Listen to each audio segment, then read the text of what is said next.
Bonjour à toutes, bonjour à tous. Aujourd'hui, nous allons faire un tutoriel, je dirais sur plusieurs exercices. Première chose que j'ai oublié de vous expliquer dans tous les tutos, c'est pas un problème, c'est une fonction, c'est la mise en condition. Mise en forme conditionnelle, précisément. Avant d'attaquer les graphismes. La mise en forme conditionnelle, par exemple, si vous voulez faire ressortir une certaine information d'un tableau. Par exemple, là, on reprend l'exemple qu'on avait utilisé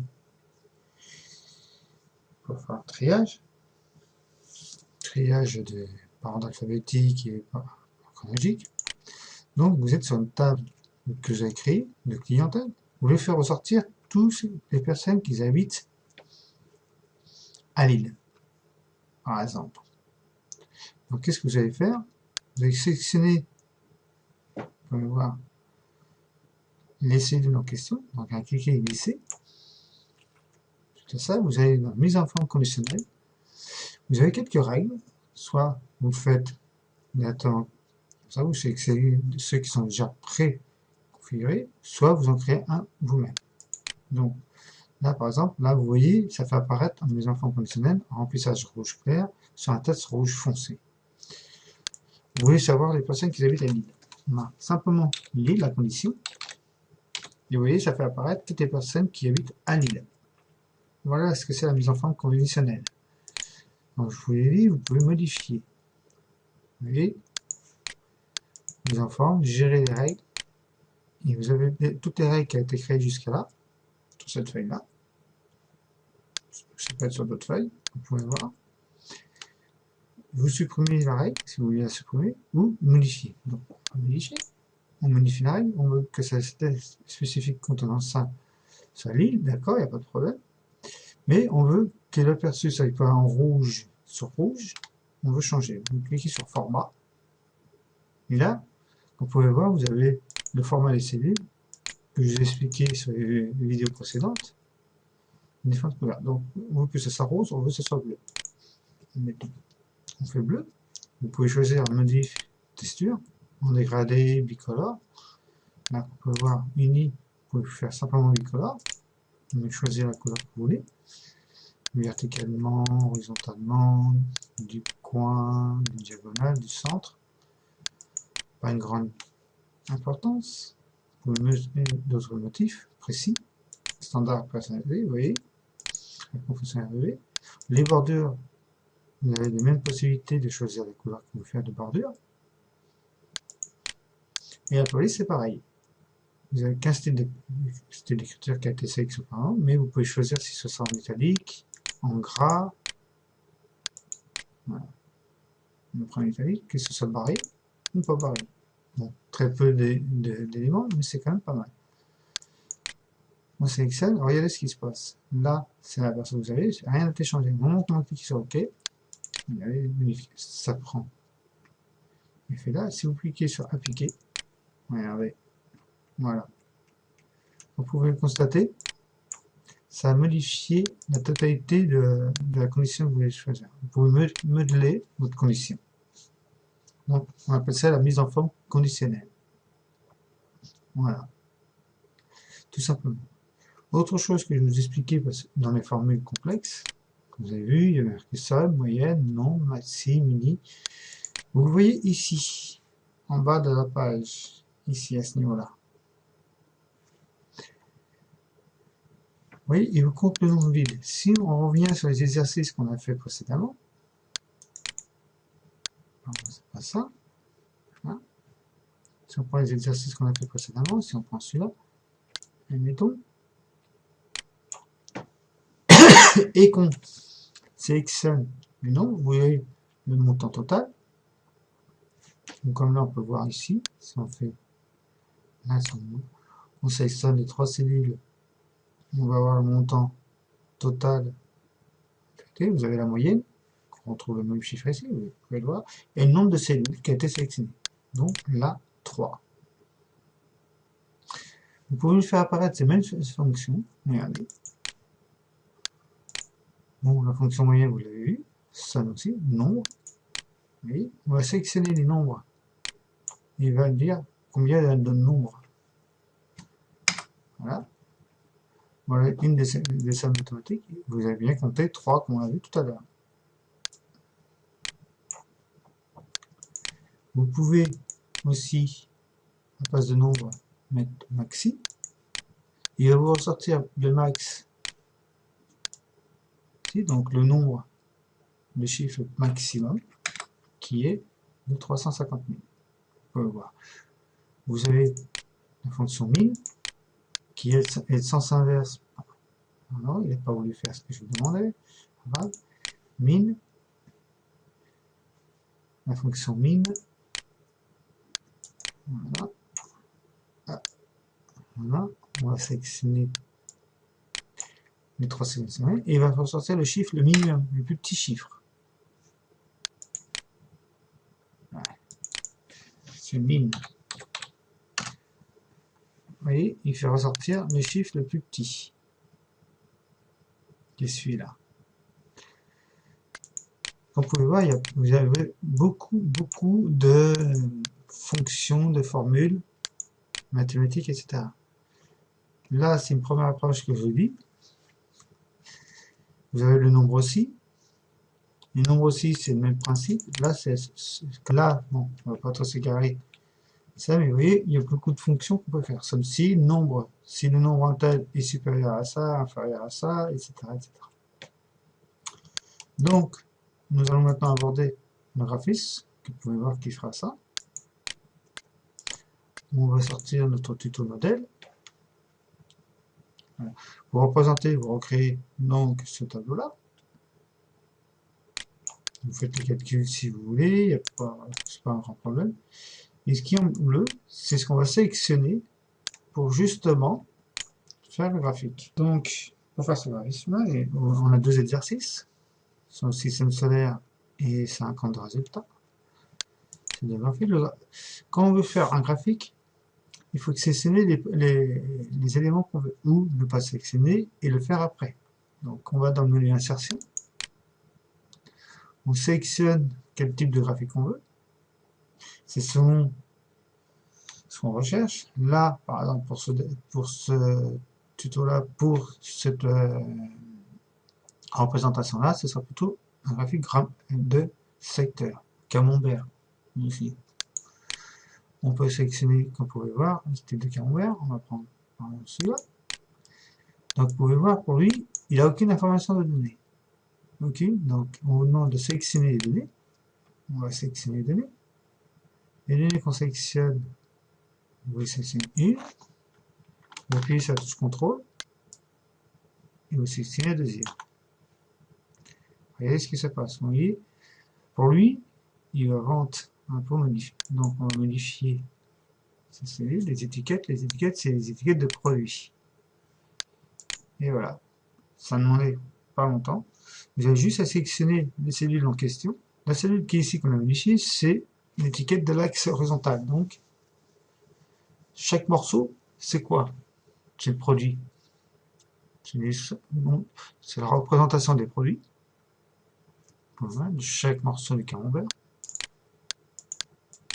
Vous pouvez écarter, vous pouvez le remettre en place. Oui. Donc, on voit bien la valeur de 120, soit 35%, on va le voir, le constater, qu'on va dessus. On peut le faire apparaître. Voilà, vous pouvez sélectionner le pourcentage, etc. La mise en forme, vous avez des légendes. Ça, c'est la légende qui est créée. Vous voyez, vous pouvez faire plein de choses dessus. C'est à vous de choisir quel est le graphisme que vous voulez faire. Le graphisme sert à faire une image de nombres. Plus les nombres sont en plus vous avez des représentations. Vous pouvez agrandir le graphisme pour faire qu'il soit plus visible. Vous pouvez le déplacer, comme vous pouvez voir, dans une page à part, dans une feuille séparée. Regardez. Ça représente. Mais c'est plus joli si c'est accompagné avec le résultat lui-même. Donc, on va rétablir la procédure. Voilà.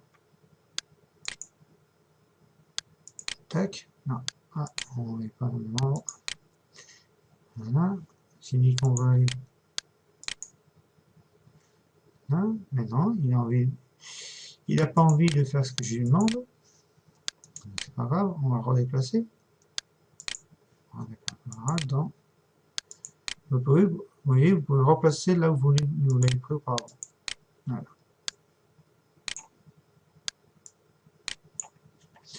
Pourquoi je vous demande ça? Parce que pour une bonne raison, pour demander.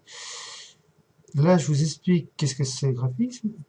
Le graphisme, il peut être choisi selon certains critères. Ça peut être ça. Si on prend, par exemple, si on change de graphisme, on modifie du graphisme, on veut prendre un graphique qui représente les produits. De cette façon-là, c'est pour ça qu'il faut choisir le graphique. C'est pas très représentatif, c'est pas très parlant. C'est pour ça qu'il faut sélectionner le graphique qu'on veut mettre par rapport à ce qu'on veut faire. Ça pouvoir, il prend les lignes, donc. La vente et ça.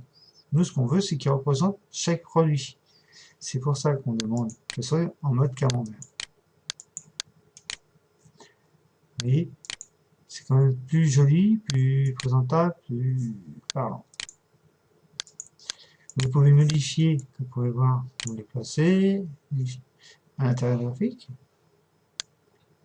Vous pouvez aussi changer le task ici. Si vous ne voulez pas voir marqué vente de net, vous pouvez marquer chiffre d'affaires. Vous pouvez autant modifier.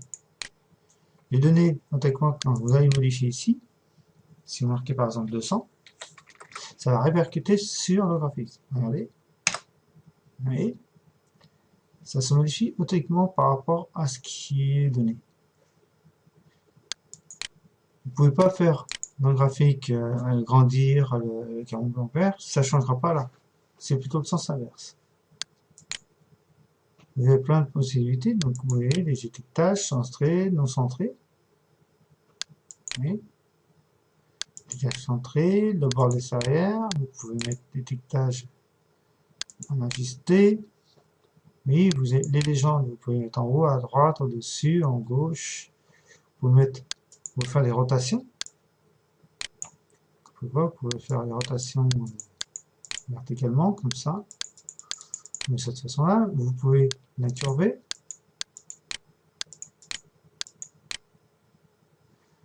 Le faire tourner. Format de 3D, donc vous pouvez modifier. Représenter une autre modification. Vous avez plein de possibilités. Vous pouvez faire une ombre ombragée, plus ou moins importante. Là, ça se voit pas trop, mais sur certains graphismes, vous allez voir, ça se voit très bien.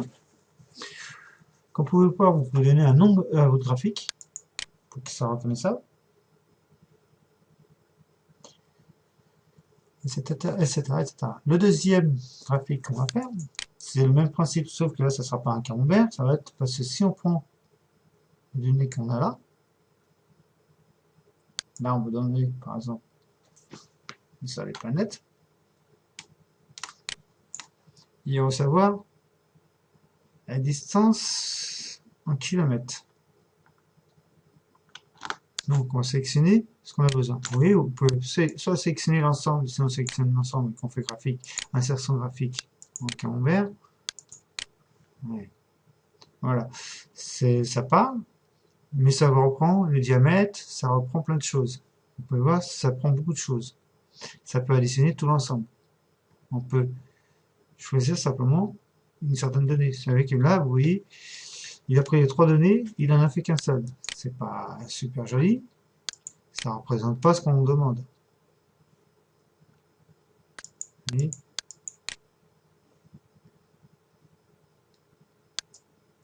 pour ce camembert, lui, il a besoin de 2 informations. Si on modifie le camembert et qu'on prend un graphique comme ça, vous voyez, il va séparer les 3 éléments.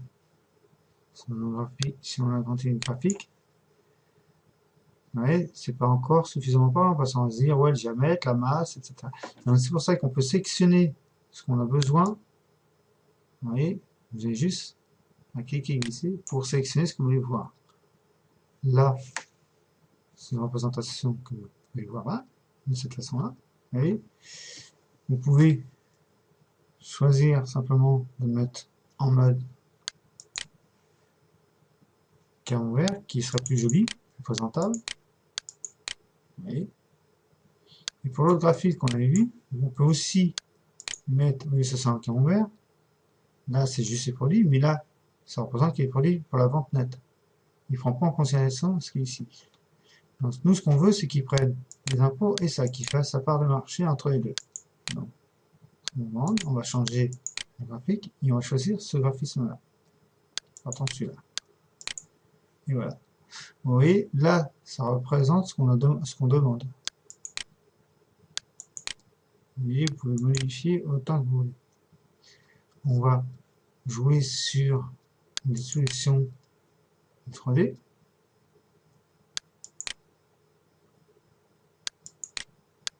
Vous voyez,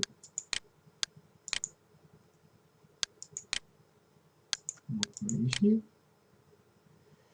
Donc la rotation, on va le redresser.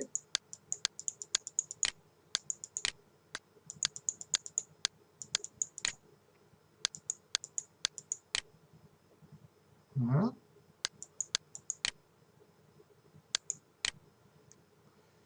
Là, on voit bien tout ce qu'on avait demandé. Donc les ventes et les impôts. Il reprend bien les deux. Vous pouvez faire disparaître ça. Vous pouvez régler dans le graphisme ça. Il y a 550. Vous pouvez peaufiner les détails. Vous faites un clic droit, mise en forme de l'axe. En mode automatique, vous pouvez choisir de modifier les chiffres. Vous pouvez inverser les valeurs. Ça soit au lieu de positif, ça soit négatif. Vous pouvez mettre des chiffres intermédiaires. Le nombre, comme vous pouvez voir, vous pouvez mettre en un certain format. Monétaire, si c'est un non monétaire, pourcentage, etc.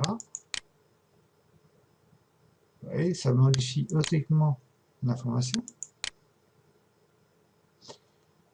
Vous avez un code de remplissage.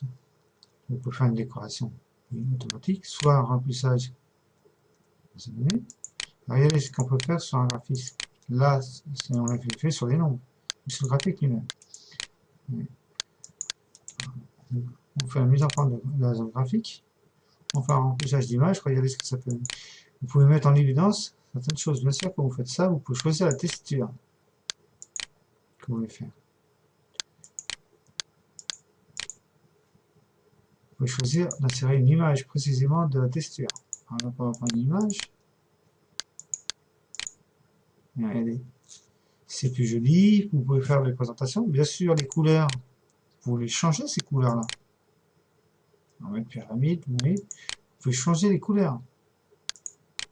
D'abord, pleine. Là, à ce moment-là, vous choisissez par exemple violet. Ça, c'est l'entourage de la bordure. Le remplissage, il est là. Par une image. Point colorier uni. Si on veut choisir, vous pouvez voir. On peut choisir, on peut modeler pour que ce soit le plus parlant possible.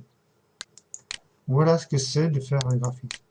Il faut bien choisir quelle sorte de graphique on veut utiliser pour faire une bonne représentation des données qu'on veut présenter lors d'une réunion à un client, à des fournisseurs, etc., etc.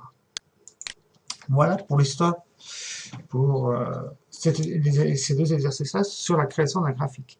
À vous d'avoir votre imagination pour savoir comment vous voulez le faire. Maintenant, ce qu'on a abordé, qui est un peu plus complexe, c'est la création d'un tableau croisé dynamique.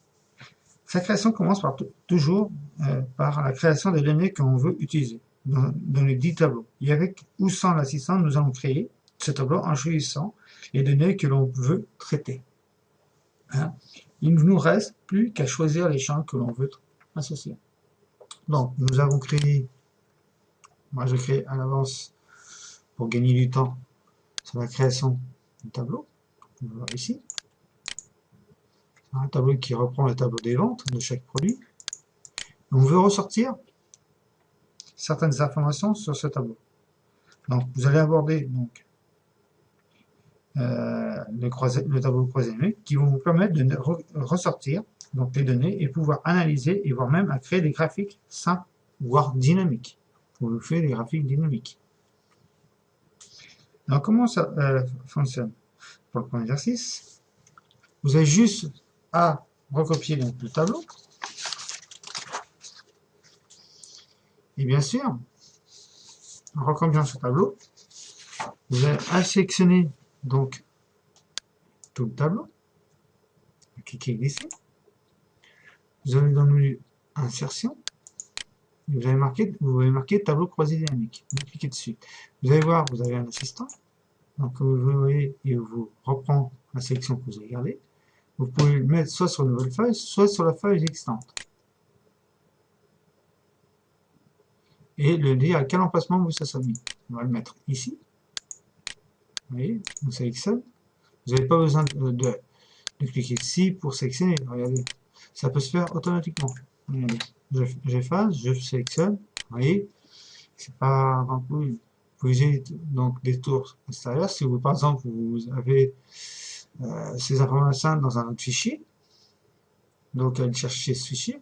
Oui, vous pouvez utiliser, choisir la connexion, vous choisissez de rechercher la connexion en question ou dans une autre feuille, etc., etc. Donc là, par exemple, que souvent c'est sur le même tableau qu'on pourrait créer ou créer sur une autre feuille, comme pour le graphisme. Voilà, après on clique sur OK, voilà ce qui se passe. Vous avez un cadre où vous devez simplement choisir les éléments que vous voulez mettre dans le cadre. Donc ici, vous avez le filtre de rapport, les étiquettes de colonne, les valeurs et l'étiquette de ligne. Chaque champ a une spécificité. Par exemple, le champ filtre de rapport, il va filtrer les données qu'on a besoin de savoir. Par exemple, là, on veut savoir pour les données de l'année. Donc on prend le champ données, année plutôt, et on fait glisser dans le filtre. Et ça fait apparaître. Les années, c'est ce qui sont là. Il reprend la colonne qui est année ici. Pour l'étiquette de colonne, on veut que ce soit les boissons, les produits plutôt. Donc, on prend les produits, on fait glisser. Voilà. Vous avez la représentation des produits qui vont apparaître de votre colonne. On va faire disparaître cette cellule, cette colonne plutôt. Voilà. On revient sur notre tableau croisé dynamique. Donc, vous voyez bien l'étiquette des colonnes. On va sélectionner par année. On va même le déplacer, ce sera plutôt l'étiquette de ligne. Voilà. Au-dessus, c'est le filtrage. C'est le filtrage, par exemple, par représentant.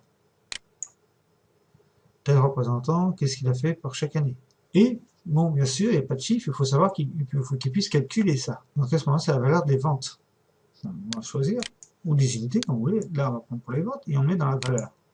Et il va opérer, il va faire le calcul, automatiquement, de toutes les ventes qui sont en boisson. Ici, on va en vente pour les boissons.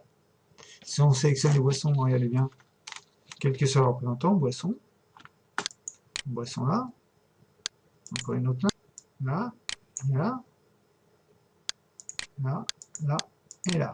Si on regarde l'ensemble, boisson, on regarde si on n'a rien oublié, on va faire un filtre, si c'est que ça, donc on va filtrer nos données, on va les filtrer ça, on va ressortir tout ce qui est boisson.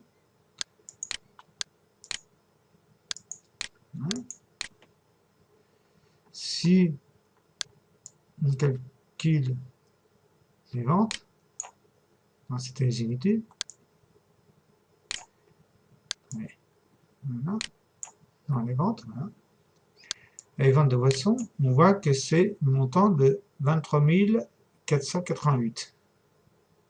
Donc, je vais activer le filtre. Les boissons, on voit bien 23 488. La seule chose, c'est qu'il les a séparés par année. Pour chaque année, il a séparé les chiffres. Donc, on peut voir si on prend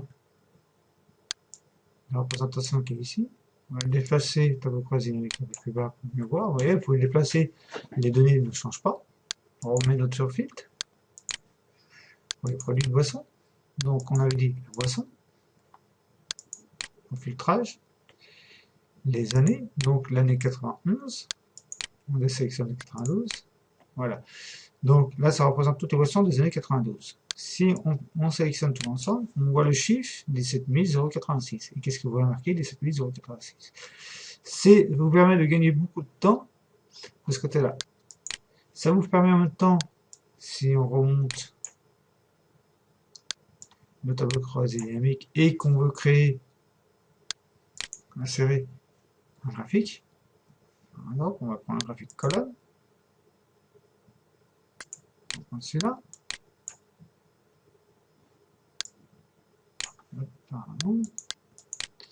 Voilà. Regardez ce qui se passe. Vous voyez, il reprend les informations qu'on a demandées. On voit les boissons par année, comme vous pouvez le voir ici. Et bien sûr, là, il reprend par représentation un filtre de rapport qu'on a vu. Si on l'enlève, vous voyez, ça change automatiquement le filtre de rapport. Vous pouvez créer, vous voyez, un graphique en tableau croisé dynamique. La valeur de la somme des ventes, il reprend les données qui sont ici, que vous voyez ici. Il ne va pas prendre le montant total. Il va juste prendre les données qu'on a sélectionnées. Bien sûr, maintenant que vous avez ça, vous pouvez automatiquement modifier, peut-être pas le nombre qui sont dedans, mais la mise en page. Vous faire une mise en page, vous pouvez centrer les chiffres. Vous pouvez, par exemple, sur les étiquettes, changer le format de l'écriture. Vous voyez. Vous pouvez renommer. Sur le tableau croisé dynamique, donc vous pouvez renommer le tableau croisé dynamique. Choisir les styles de filtre. Les données. Là, il va marquer ça, vous pouvez modifier, ou il va marquer somme des ventes, vous pouvez marquer simplement autre chose. Là, ici c'est marqué étiquette de livre, vous pouvez marquer à la place année. Ça ne fera aucun effet sur les chiffres en question. On peut centrer ici. Là, vous voyez, ça c'est total général, on peut marquer simplement total, pas besoin de marquer général. Oui, voilà ce que c'est un tableau croisé dynamique. Voilà comment c'est tout simple. Il n'y a pas plus compliqué que ça. On peut faire un deuxième tableau croisé dynamique pour comprendre. On fait un deuxième. Là, on va pas sélectionner. On fait une insertion, tableau croisé dynamique. Vous voyez, il vous demande de sélectionner la plage de tableau. Tableau, la plage. Donc, on refait la même chose. On sélectionne. On demande qu'il place dans la feuille existante. Qu'il place, comme vous pouvez voir, dans la cellule en question. Voilà. Et ça ici. Là, ce qu'on va faire, on va faire donc des représentants. Par représentant. Automatiquement, ça modifie un peu là-haut, c'est pas trop grave. Là, c'est pour faire donc moi, il n'y a qu'un seul tableau croisé dynamique qu'on fait. Là, il y en a deux. C'est pour ça. Mais c'est simplement la grandeur des étiquettes. Vous voyez, si on change certaines informations, ça va apparaître. Donc, on veut, à ce moment-là, donc toujours on prend la même chose, l'année, l'étiquette de ligne, vous pouvez me les faire, mais ça c'est l'année, vous pouvez, là, somme d'année, je ne vois pas la grande utilité. Il faut savoir sélectionner, il faut savoir ce que vous voulez faire et sélectionner les données en question, ce que vous avez filtré. Donc là, filtrage des ventes, voir, de tous les produits. Donc il reprend les données qui sont ici, mais sauf que là, on va lui demander quelque chose de bien précis. Les options de tableau. Dynamique, on veut modifier certaines données précises. On veut que les données qui sont là, le format de la cellule, le format des nombres, là, on fait un format cellule, les nombres, c'est pas ce que je voulais faire, vous présenter. Voilà, paramètres et les champs de valeur. Voilà. Donc, on sait que c'est la somme des ventes. Là, ce qu'on veut, c'est ressortir les sommes maxi. Vous voyez, vous avez les sélections de produits, l'écart, les variables, et maxi. Il va vous ressortir les ventes maxi. Donc, il va chercher dans les ventes, vous avez du produit boisson, quel est le montant le plus élevé, le nombre le plus élevé. Et il va vous ressortir, que ce soit pour 91 ou 92. Pour le laitage, pour la boisson, pour les légumes. Non. Et là, il ne va pas additionner, il n'additionnera pas comme ici. Ici, il avait additionné les deux. Là, il n'additionne pas, comme vous pouvez voir. Si on additionne, ça fait bien 16 014. Alors que là, non. Lui, ce qu'il a fait, c'est simplement, il a pris le montant maximum de ces chiffres-là. Et automatiquement, c'est celui-là. Là, ici, comme vous pouvez voir, il a pris ce nombre-là. Et ça sera pour ici. On peut modifier ça ici. On veut que l'option qui est ici, le paramètre de ce champ-là, soit pas ici, ça c'est le nombre. Vous voyez? Ça change. Mais ça change tout l'ensemble, comme vous pouvez le voir, constater. C'est le paramètre des champs de valeur qu'on a dit, qu'on explique ça. Ça peut être la moyenne, ça peut apparaître. Ça peut être la moyenne des chiffres, des ventes. Comme là, c'est à la recto. Ça peut être la moyenne de plein de choses. Ça peut être par année. Vous voyez, vous pouvez trier par année. Faire un filtrage. Donc, et minimum, on peut sortir le chiffre le plus petit. Vous pouvez voir le plus petit, il est bien là, c'est bien ce chiffre-là. Et on va prendre une formule qui est ici, la formule mini. On va demander qui sorte le mini. Le minimum, c'est bien 145, comme vous pouvez le voir ici. Si on laisse le filtre qui est ici, si on balance le filtre et que ça, bon, on va le descendre pour mieux voir. Si on balance le filtre ici, le filtre là, on va filtrer exprès. Donc, données, on va filtrer. On veut sortir simplement, on va sélectionner simplement 92. On va demander qu'il filtre simplement ce qu'il y a là. On va effacer les qui sont dedans. On va demander qu'il filtre simplement ça. Regardez, il sort toujours le 145, mais s'il prend tout l'ensemble. Mais sinon, on voit bien que le filtre, le plus petit, c'est bien celui-là. On peut créer des conditions, etc., etc. Donc voilà ce que c'est un tableau croisé dynamique. Voilà ce qu'on peut faire avec. Ça vous permet d'analyser les données, de faire ressortir les données plus ou moins pertinentes. Modeler la mise en forme des nombres, donc les centrer, les mettre en italique, et vous voyez, on peut faire plein de choses. La seule chose qu'il y a à faire, c'est simplement qu'il faut savoir ce qu'on veut filtrer. Alors pour les représentants, on peut filtrer simplement que le représentant Denis. Et on fera voir, là on va effacer, on fera voir qu'est-ce qui est Denis, qu'est-ce qu'il a vendu en 91, en 92, les ventes minimum ou les ventes maximum. Ou on peut dire la somme de tout. Là, à ce moment-là, vous pouvez aussi jouer sur les conditionnels, que je vais voir tout à l'heure, en lui demandant qu'il fasse sortir le chiffre supérieur à ce montant-là. Il fait sortir. Vous pouvez créer des formats, des mises en forme conditionnelles, plus ou moins, etc., les nuances. Vous voyez, quand on va dessus, déjà, vous pouvez voir un aperçu de ce qu'elle peut donner comme information. Voilà. Donc, je vous remercie pour ce tutoriel, qui a été un peu plus long, mais avec un peu quoi que de mon PC. J'en suis désolé. Et je vous dis à un prochain tutoriel. Merci, au revoir.